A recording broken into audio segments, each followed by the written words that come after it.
Hi guys, so patulog na ako. Ito, nakikita nyo tong hawak ko. Ito po, fast relief to. Kasi masakit na naman yung ipin ko. So, ito kasi yung ipin ko na to. Hindi ko alam kung may sira to or wala. Kasi wala naman siyang butas. Basta masakit siya. Tapos kapag sumasakit siya guys, ito lang yung ginagamit ko. Hindi talaga ako umiinom ng gamot. Never ako uminom ng gamot sa sakit ng ipin. Kahit nung unang-una pa lang. Ito po talaga yung gamit ko dito sa UAE, fast relief. So, hindi ko alam kung makakabili kayo ng ganito sa Pilipinas. Pero ito guys, pwede nyo itong mabili sa mga pharmacy. Meron nga to sa greenhouse, sa day-to-day meron din to. Ayun, so, ito lang yung gamit ko guys. Ipapahid nyo lang yan ng ganyan. Tapos himas-himasin nyo ng ganyan. Tapos, kapag once na uminit na siya guys, maya-maya wala na talaga yung sakit ng ipin. Talagang effective talaga siya guys. Ka-flat ko dito is masakit din yung ipin. So, sabi ko, itry nyo yung ginagamit ko na ganito kasi wala siyang gamot.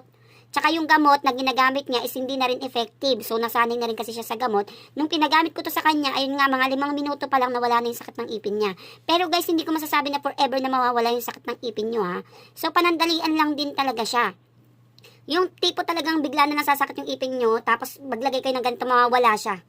Siyempre, sa mga susunod na araw, baka sumakit na naman ganito ulit yung ginagamit ko, ganun. Tapos, meron ako dating 2 bukol dito sa balikat ko kasi natutulog ako ng basa yung buhok ko.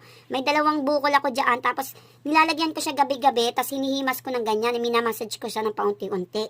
Kasi sobrang laki talaga ng bukol, ang sakit na hindi na ako makagalaw. So, ang ginawa ko, ito ang ginamit ko. Ito talaga yung kauna-unahan na ginamit ko nung nagkaroon ng mga bukol yung balikat ko. Tapos, 2 linggo lang siya guys kasi diba gabi-gabi ko ginagawa yon. 2 linggo lang lumiit yung bukol hanggang sa nawala na. Sobrang effective kasi sobrang init talaga nito. So, ito yung marirecommend ko sa inyo guys. Hindi to sponsor ng aking YouTube ha. Inano ko lang, sinabi ko lang sa inyo kasi talaga super effective talaga siya.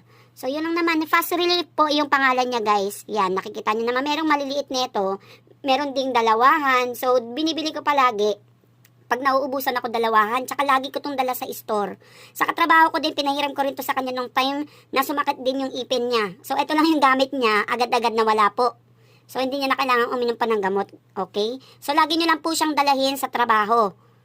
Para in case, sa lahat po ng klase ng sakit ng katawan, sobrang effective po talaga to.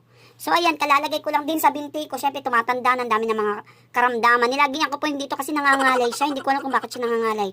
Ngayon, sobrang init na ng binti ko. Maya-maya, wala na po yung ngalay. So, yun na naman guys. In-update ko lang kayo sa ginagamit ko para sa mga pain relief po natin. Ito po, itry nyo po ang Fast Relief.